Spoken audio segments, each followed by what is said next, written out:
الحمد لله رب العالمين والصلاة والسلام على سيد الأنبياء والمرسلين وعلى آله وأصحابه أجمعين أما بعد فأعوذ بالله من الشيطان الرجيم بسم الله الرحمن الرحيم إنا فتحنا لك فتحا مبينا صدق الله العلي العظيم وصدق رسوله النبی الکریم۔ انتہائی احترام و عقیدت کے ساتھ حضور سید المرسلین خاتم الانبیاء شفیع المذنبین رحمت للعالمین خاتم المعصومین راحت العاشقین صلی اللہ تعالی علیہ وآلہ واصحابہ وبارک وسلم کی بارگاہ میں اپنی غلامی کا ثبوت دیں اور جس طریقے سے میں پڑھا ہوں میرے ساتھ مل کر عقیدت و محبت میں ڈوب کر حضور دل کے ساتھ نذرانہ محبت پیش کریں۔ الصلاۃ والسلام علیک یا رسول اللہ، الصلاۃ والسلام علیک یا حبیب اللہ، الصلاۃ والسلام علیک یا نبی اللہ وعلی آلک واصحابک یا نور اللہ صلی اللہ تعالی علیہ وسلم۔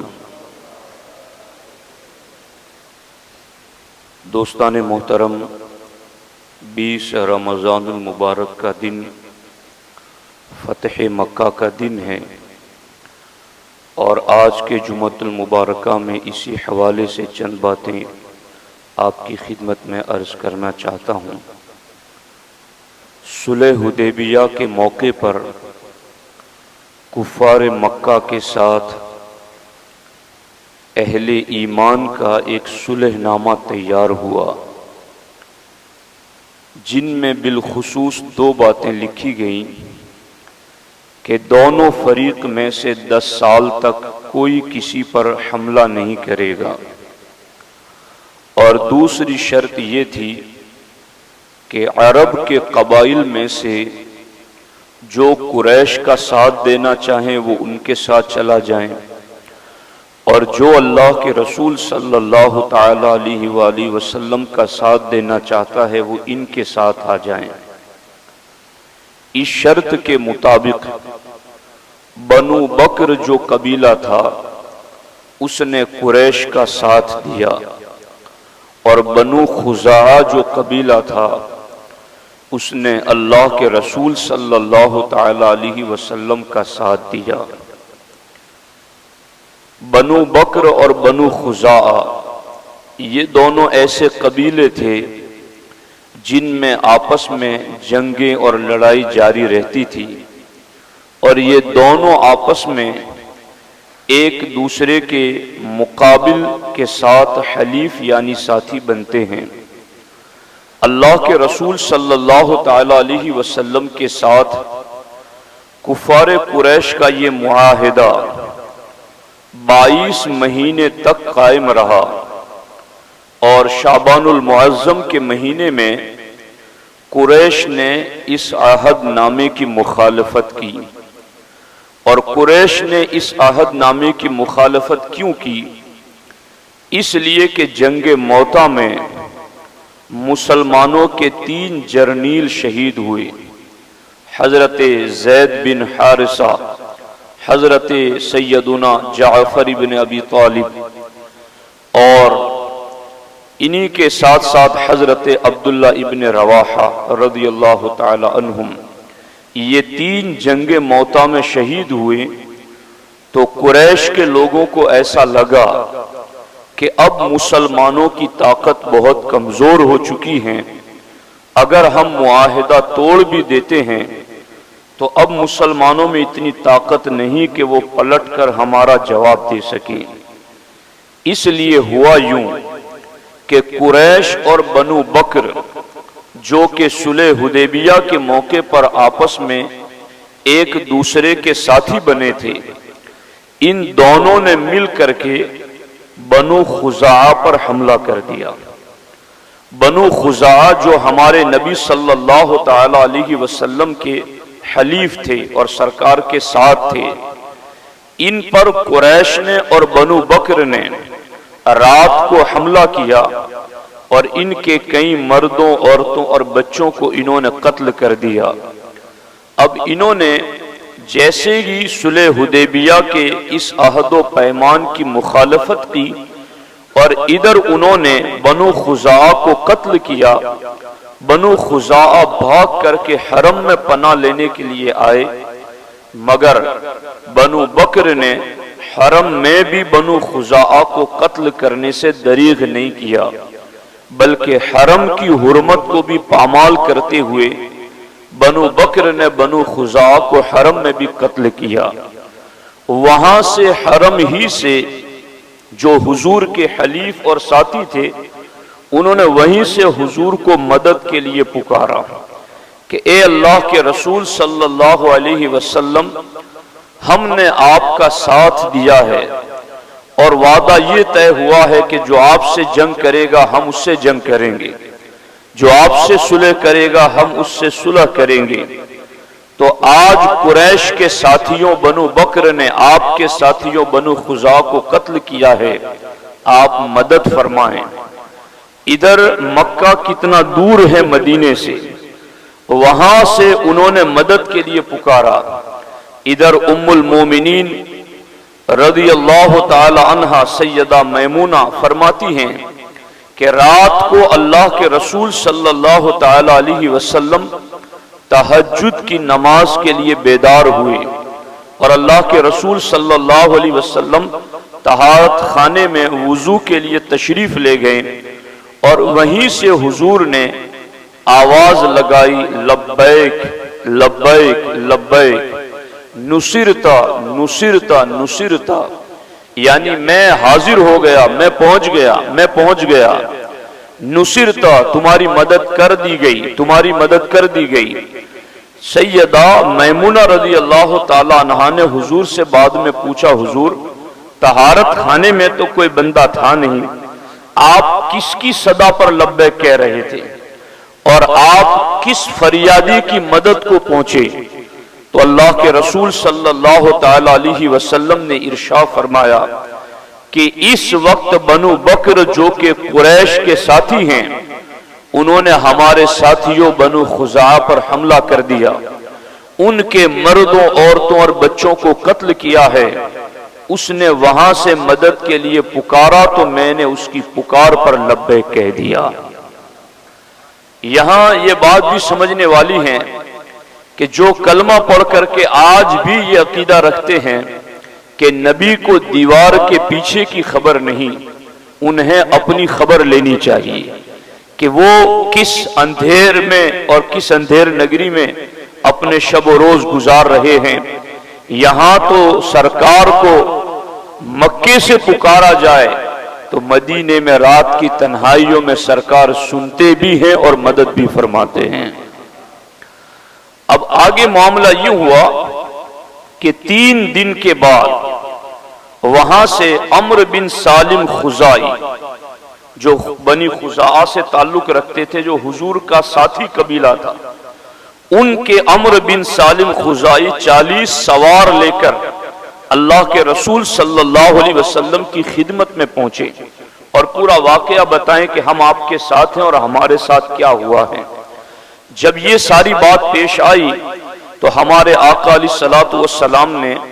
ارشاد فرمایا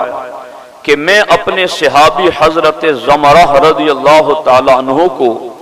قریش کے پاس بھیجتا ہوں، اور قریش کے سامنے اللہ کے رسول صلی اللہ علیہ وسلم نے 3 شرطیں رکھی، اور یہ 3 شرطیں ایسی تھی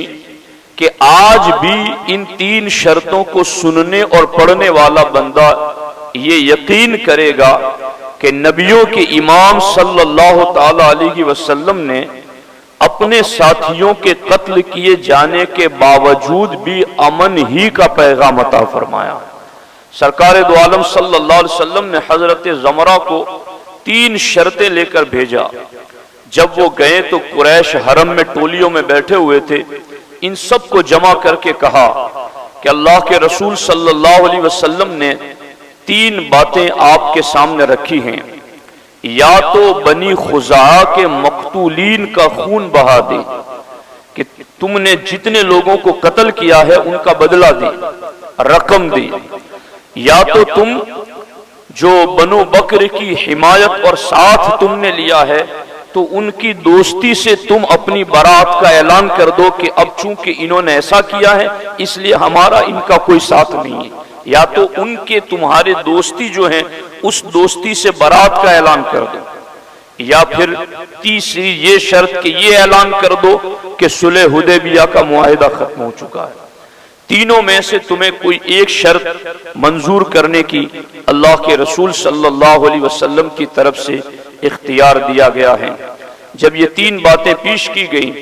تو کفار قریش میں سے ایک نابینا تھا، قرۃ بن عمرو، اس نے کہا کہ پہلی شرط کے مقتولین کا بدلہ دیں، تو ہم اگر ان کا بدلہ دیں گے تو ہم نے اتنے مارے ہیں کہ ہمارے پاس بدلے میں کچھ بچے گا ہی نہیں، ساری جو ہماری جائیداد ہے ساری بدلے میں چلی جائیں گی۔ اور دوسری بات یہ ہے کہ بنو بکر کی حمایت سے ہم دستبرداری کر دیں تو یہ بھی ہم سے نہیں ہو سکتا کہ ایسے عظیم قبیلے کا ہم ساتھ چھوڑ دیں۔ اور اب تیسری شرط یہ ہے کہ بس ہم معاہدہ جو صلح حدیبیہ کا ہوا تھا اس سے ہی برات کا اعلان کرتے ہیں کہ ہماری تمہاری صلح ختم۔ اب معاملہ یہ تھا کہ جو واقعہ اللہ کے رسول صلی اللہ علیہ وسلم نے سیدہ میمونہ رضی اللہ تعالیٰ عنہ سے کہا تھا، وہی بات سرکار دو عالم صلی اللہ علیہ وسلم نے ام المومنین ماں عائشہ صدیقہ سے بھی کہی تھی کہ قریش نے معاہدہ توڑ دیا ہے اور انہوں نے ہمارے حلیف اور ساتھی پر حملہ کر دیا ہے۔ تو ماں عائشہ صدیقہ نے کہا تھا حضور بدر کے مقام پر تو ابھی قریش کو مسلمانوں نے خاک میں ملا دیا ہے، تو کیا اب وہ پھر آپ کے سامنے کھڑے ہو سکیں گے؟ اور کھڑے ہوں گے تو ان کا انجام کیا ہوگا؟ سرکار دو عالم صلی اللہ علیہ وسلم نے ارشاد فرمایا کہ انہوں نے جو کچھ بھی کیا ہے اس میں مسلمانوں کے لیے خیر ہی خیر ہے۔ اب آپ غور فرمائیں کہ ادھر سرکار کے صحابی حضرت زمرہ واپس آئے اور کہا حضور انہوں نے صلح حدیبیہ والے معاملے کو کل عدم قرار دیا کہ صلح حدیبیہ والا معاملہ ختم، اب 10 سال تک جو جنگ نہیں کرنے کی بات تھی اب وہ ختم ہو گیا، دونوں جب چاہیں جس پر چاہیں جنگ کر سکتے ہیں، حملہ کر سکتے ہیں۔ اب جب یہ بات پہنچی تو ادھر انہوں نے جذباتیت میں یہ بات تو کہلا دی فوراً کہ ہمیں صلح حدیبیہ کا معاملہ ختم کر دیا، مگر جب بعد میں ان کے کچھ سنجیدہ فکر لوگوں کو پتا چلا تو انہوں نے کہا کہ تمہیں پتہ نہیں کہ اب انجام کیا ہوگا، اب مسلمان تعداد میں اور طاقت میں تھوڑے نہیں ہیں، وہ بہت زیادہ ہیں، وہ جلد آ پہنچیں گے، اس لیے جلدی کرو کہ کسی بندے کو واپس بھیجو اللہ کے رسول صلی اللہ علیہ وسلم کے پاس تاکہ جا کر کے صلح حدیبیہ کی برقرار رکھنے کی بات کریں، اس کی تجدید اور اس کی توسیع کی بات کریں۔ جب یہ بات طے پائی کہ اب کسے بھیجا جائے تو ابو سفیان کو مقرر کیا گیا کہ انہیں بھیجا جائے۔ ابو سفیان اس وقت ایمان نہیں لائے تھے، اللہ کے رسول صلی اللہ علیہ وسلم کی خدمت میں جب پہنچے تو پہلے اپنی بیٹی ام حبیبہ رضی اللہ تعالیٰ عنہ کے گھر آئے۔ ام حبیبہ یہ ابو سفیان کی بیٹی ہیں اور ہمارے نبی علیہ الصلوۃ والسلام کی پاک زوجہ ہے۔ جب ابو سفیان اپنی بیٹی کے گھر پہنچے تو ام حبیبہ رضی اللہ تعالی عنہا نے اپنے باپ کو آتے ہوئے دیکھا تو حضور کا بستر جو تھا نا وہ بستر سمیٹ لیا۔ تو ابو سفیان نے قریب پہنچ کر کے کہا بیٹی کیا یہ بستر میرے لائق نہیں یا میں اس بستر کے لائق نہیں؟ کیا بہت سالوں بعد تم نے مجھے دیکھا تو مجھے پہچانا نہیں اس لیے ایسا کیا؟ ایسا کیوں کیا ہے تم نے؟ تو حضرت ام حبیبہ رضی اللہ تعالی عنہا ارشاد فرماتی ہیں یہ نبی کا پاک بستر ہے اور اس پر مشرک نجس نہیں بیٹھ سکتا۔ فوراً انہوں نے جواب دیا۔ اب یہ بھی آج کے اس پرفتن دور میں ہمارے لیے مشعل راہ ہے کہ لوگ آج یہ باتیں سوچتے ہیں کہ ذرا اخلاق بھی ہونا چاہیے، کردار بھی ہونا چاہیے۔ تو اب یہ چیز ام المومنین سیدہ ام حبیبہ رضی اللہ تعالی عنہا کا عمل ہے، اور وہ اپنے عمل سے بتا رہی ہیں کہ اخلاق ضرور حسنہ ہونے چاہیے، مگر اس کے برتاؤ کا بھی ایک دائرہ ہے، اس کے برتاؤ کی بھی ایک حد ہے۔ اگر کوئی بندہ یوں ظلم کر رہا ہو تو ظالم کے ساتھ اخلاق کا برتاؤ کرنا اس کے ظلم پر اس کو مدد کرنا ہے، کہ اب اگر آپ اس کے ساتھ ظلم کے باوجود بھی اچھا برتاؤ کریں گے تو وہ سمجھے گا کہ میں جو کام کر رہا ہوں وہ اچھا ہی تو کر رہا ہوں جی۔ اسی لیے حضرت عبداللہ ابن مبارک نے فرمایا متکبر کے ساتھ تکبر والا انداز اپنانا اسے تواضع کہتے ہیں، کہ اگر کوئی گھمنڈی ہے، متکبر ہے، اور تم اس کے سامنے ہاتھ باندھے جی حضوری کرتے رہو گے تو اس کے تکبر میں مزید اضافہ ہو جائے، اس سے نظر پھیر کر کے چلے جاؤ، اس کی طرف توجہ نہ دو، تاکہ اس کا غرور ختم ہو اور وہ ایک بری صفت سے باز آ جائیں۔ ام سلمہ ام المومنین ام حبیبہ رضی اللہ تعالیٰ عنہ نے بستر لپیٹ دیا تاکہ باپ اگرچہ ہے، نسل کے اعتبار سے، خون کے اعتبار سے، رشتے کے اعتبار سے اتنی قریبی چیز ہے، مگر دین و ایمان کا کیا معاملہ تھا، دین و ایمان کا عمل کیا تھا، اس کو آج کے اہل سنت و جماعت کو خوب سمجھنے کی ضرورت ہے۔ اور پھر یہی رشتوں کو لوگ اپناتے اپناتے اپنا ایمان بھی تباہ کر دیتے ہیں، اور پھر جنت جیسی اعلیٰ نعمت سے اور سرکار کی شفاعت سے بھی محروم ہو جاتے ہیں۔ غور کیجئے، غور کرنے کا مقام ہے۔ اس بات پر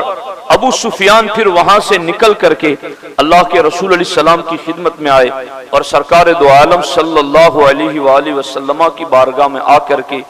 انہوں نے بات پیش کی کہ میں صلح حدیبیہ کا جو معاملہ ہے اس کے لیے آپ کے پاس پہنچاؤں تاکہ اس میں مزید اضافہ ہو جائے مدت میں۔ تو ہمارے آقا علیہ السلام تو پہلے ہی جانتے تھے۔ سرکار نے فرمایا کیا تم محض صلح حدیبیہ کی مدت بڑھانے کے لیے آئے ہو؟ انہوں نے کہا ہاں اسی لیے آیا ہوں۔ سرکار دو عالم صلی اللہ علیہ وسلم نے فرمایا کیا تم نے اس معاہدے کی خلاف ورزی نہیں کی ہے؟ کیا تم نے اس معاہدے کی خلاف ورزی نہیں کی ہے؟ تو بات ٹالتے ہوئے کہا کہ اللہ کی پناہ ہم تو بس صلح حدیبیہ پر قائم ہیں اور ہم اس میں کوئی تبدیلی نہیں چاہتے۔ سرکار سے انہوں نے بار بار یہ بات کی مگر ہمارے آقا علیہ السلام نے ان کی بات کا جواب نہ دیا۔ تو اب ابو سفیان یہاں سے اٹھ کر کے حضرت صدیق اکبر کے پاس گئے اور صدیق اکبر کو کہا کہ حضور نے تو ہمیں امان نہیں دی ہے مگر تم ہمیں امان دے دو۔ صدیق اکبر کہتے ہماری امان حضور کی امان کے تابع ہیں، ہم وہی بات کرتے ہیں جو ہمارے نبی کرتے ہیں، ہمارے نبی جس کو امان نہ دے ہمارے پاس اس کے لیے کوئی امان نہیں ہے۔ پھر وہاں سے اٹھ کر کے وہ حضرت عمر کے پاس گئے، حضرت عمر کو جا کر کہا، حضرت عمر نے بھی یہی جواب دیا۔ پھر وہاں سے اٹھ کر کے وہ حضرت عثمان کے پاس گئے، حضرت عثمان نے بھی وہی لفظ دہرائے جو صدیق اکبر نے کہے تھے، جواری فی جواری رسول اللہ صلی اللہ علیہ وسلم،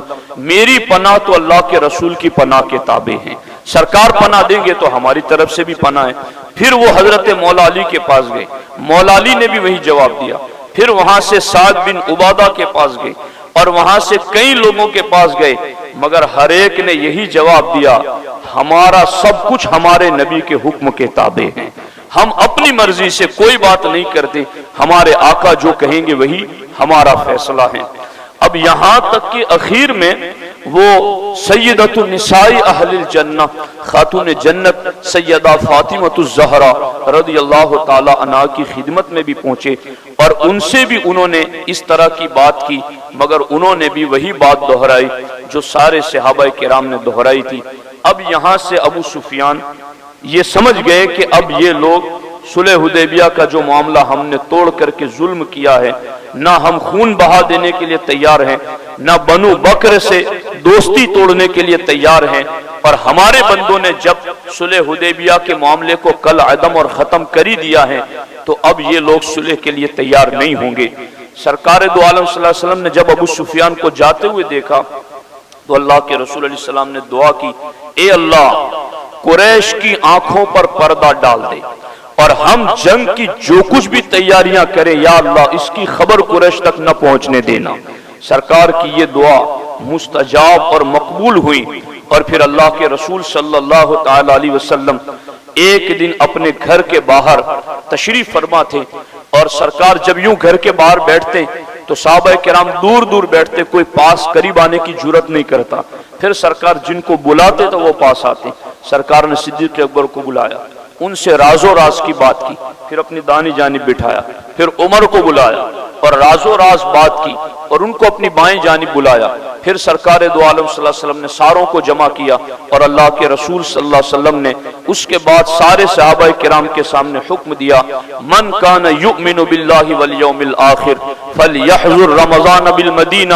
کہ جو بھی اللہ پر اور یوم آخرت پر ایمان رکھتا ہے وہ رمضان کے مہینے کے اندر مدینہ طیبہ میں جمع ہو جائے۔ سرکار کے اس حکم پر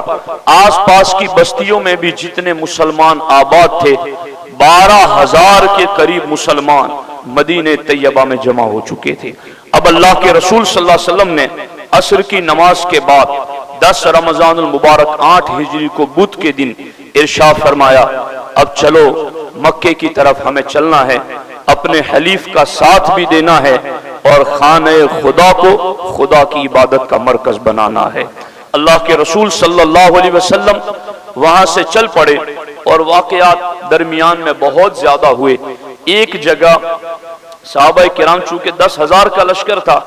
ایک کتیا نے بچے جنم دیے تھے، چھوٹے چھوٹے بچے تھے جو اپنی ماں کے ساتھ چمٹ کر کے دودھ پی رہے تھے۔ ہمارے آقا علیہ الصلوۃ والسلام نے جب اس کو دیکھا کہ اس کے چھوٹے چھوٹے بچے ہیں دودھ پی رہے ہیں، تو سرکار دو عالم صلی اللہ علیہ وسلم نے وہیں پر اپنے ایک صحابی کو کھڑا کرتے ہوئے ارشاد فرمایا، میرے صحابی جب تک پوری فوج یہاں سے نہ گزر جائے تمہیں یہاں سے ہٹنا نہیں ہے، تاکہ اتنا بڑا لشکر کسی کتیا کے بچے کو اپنے پاؤں کے تلے روند کے مار نہ دے۔ آپ غور فرمائیں، یہ ہے فاتح اعظم، یہ ہے رحمت للعالمین کی شان عظمت۔ اللہ کے رسول علیہ السلام نے یوں جانور اور ان کے بچوں کے حقوق کا بھی اور ان کی جانوں کا بھی لحاظ رکھا۔ پھر سرکار دو عالم صلی اللہ علیہ وسلم مر الزہران کے مقام پر پہنچے، وہاں سے مکہ بس ایک منزل کے فاصلے پر تھا۔ ان کو پتہ چلتا رہا، اور وہ چونکہ انہیں کچھ وسوسات بھی تھے، اس لیے انہوں نے پھر ابو سفیان، بدیل بن ورقہ اور اس طرح 3 بندوں کو جاسوسی کے لیے بھیجا۔ مر الزہران کے مقام پر رات کو صحابہ ٹھہرے تو 10,000 سے زیادہ تھے۔ سرکار نے فرمایا سارے اپنا چولہا الگ الگ جلائیں۔ دیکھو حکمت مصطفیٰ صلی اللہ علیہ وسلم، ساروں کے چولہے، اب پورا میدان کتنا بڑا، اور وہاں پر 10,000 سے زیادہ چولہے جلے ہوئے ہیں اور رات کا وقت ہے۔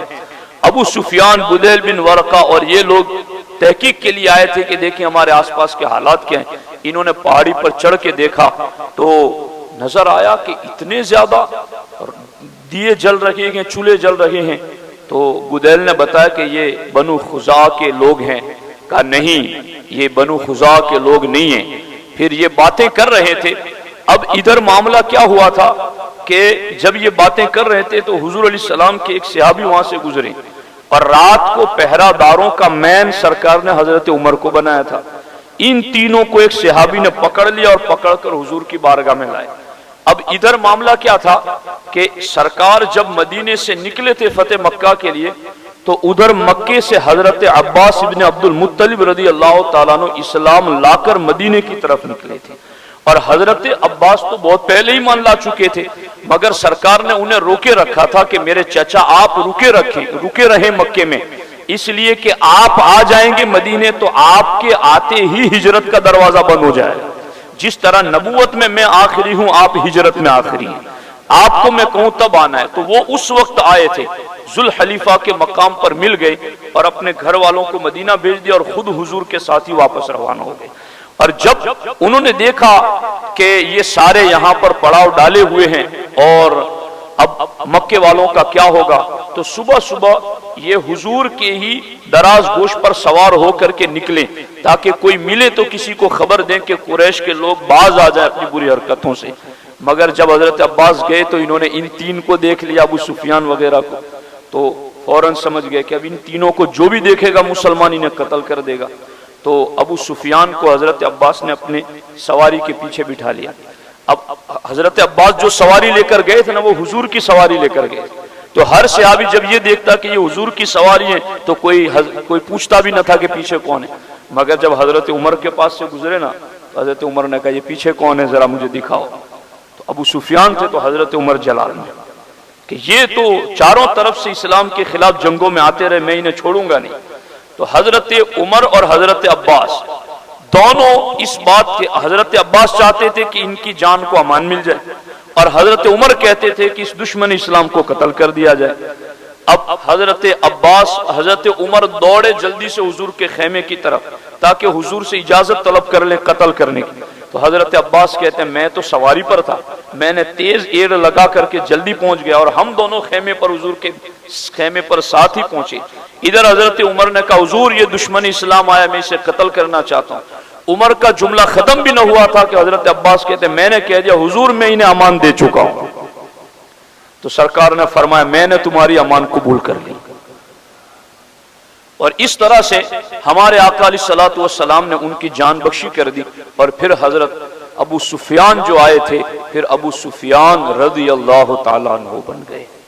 پھر وہ ایمان لے آئے اس وقت، اور پھر انہوں نے بعد میں اسلامی جنگوں میں بھی شرکت کی، اور پھر ان کے بڑے کارنامے بھی اسلام کے اندر نمودار ہوئے۔ اب سرکار دو عالم صلی اللہ علیہ وسلم جب مکہ فتح ہوا، اب 2 منٹ میں گفتگو ختم کر دوں کہ جب سرکار مکے میں داخل ہوئے تو سرکار نے ایک خطبہ بھی دیا، حالانکہ وہ خطبہ بہت اصل ہے، اس کو پڑھ کر کے سنایا جائے۔ سرکار دو عالم صلی اللہ علیہ وسلم نے خطبہ دیا، اور اس کے بعد خطبے کے بعد سارے حرم میں وہ لوگ کھڑے تھے جنہوں نے ظلم کرنے میں کوئی کسر نہیں کی تھی۔ انہوں نے کانٹے بھی بچھائے تھے، اوجڑیاں بھی ڈالی تھی، گلے میں رسی بھی ڈال کر تاؤ بھی دیا تھا، انہوں نے سوشل بائیکاٹ بھی کیا تھا، انہوں نے پتھر بھی برسائے تھے، ظلم کا کوئی کام انہوں نے چھوڑا نہیں تھا، وہ سارے سامنے کھڑے تھے۔ سرکار نے فرمایا بتاؤ آج تم میرے بارے میں کیا خیال رکھتے ہو؟ تو ساروں نے کہا اخن کریم و ابن اخن کریم، کہ تم کرم کرنے والے ہو اور کرم کرنے والے کی اولاد ہو، ہمیں تم سے خیری کی امید ہے۔ سرکار نے فرمایا لا تثریب علیکم اليوم، آج تم پر کوئی ملامت نہیں، اذهبوا انتم الطلقاء، جاؤ میں نے تم سب کو اللہ کی رضا کے لیے آزاد کر دیا۔ جب سرکار نے یہ فرمایا تو لوگ اتنے زار و قطار رو رہے تھے، چونکہ انہیں خود یہ احساس تھا کہ ہم نے جو ظلم کیے ہیں ان کے بدلے میں آج ہمیں قتل ہی کیا جانا ہے، چونکہ انہوں نے خود جو کیا تھا نا وہی تو ان کو نتیجہ ملنا تھا۔ مگر جب سرکار نے کہا تم سب کو بخش دیا تو اب عالم یہ ہوا یدخلون فی دین اللہ افواجا، فوج در فوج لوگ اسلام میں داخل ہونے لگے۔ اور سرکار دو عالم صلی اللہ علیہ وسلم نے یوں مکہ فتح کیا کہ امن و امان کے ساتھ۔ یہ فتح مکہ سے آج پوری دنیا کو بالخصوص غیر مسلموں کو سبق حاصل کرنا چاہیے کہ مسلم قوم کے پیغمبر نے جب بھی غلبہ پایا، طاقت و قوت حاصل کی، تو کبھی کسی انسان پر تو کیا کسی جانور پر بھی ظلم نہیں کیا۔ لیکن اگر آج کوئی اپنی طاقت، گھمنڈ اور غرور کے اندر شرکش ہو رہا ہے تو وہ پھر عبرت پکڑے ان لوگوں سے بھی کہ جب ابرہا اپنے ہاتھیوں کو لے کر بڑے تنتناہٹ میں دندناتے ہوئے پہنچا تھا، مگر رب نے چاہا تو ابابیل کے ذریعہ انہیں نیست و نابود اور ہلاک کر دیا۔ تو یوں بھی قرآن اور سنت کے اندر عبرتیں موجود ہیں۔ فَاعْتَبِرُوا يَا أُولِي الْأَبْصَارِ، عقل والوں کو عبرتیں پکڑنی چاہیے۔ اللہ کریم کی بارگاہ میں دعا ہے رب ذوالجلال فتح مکہ کے فیضان سے ہمارے ملک کو بھی امن و امان کا گہوارہ بنائے۔ السلام علیکم ورحمۃ اللہ وبرکاتہ۔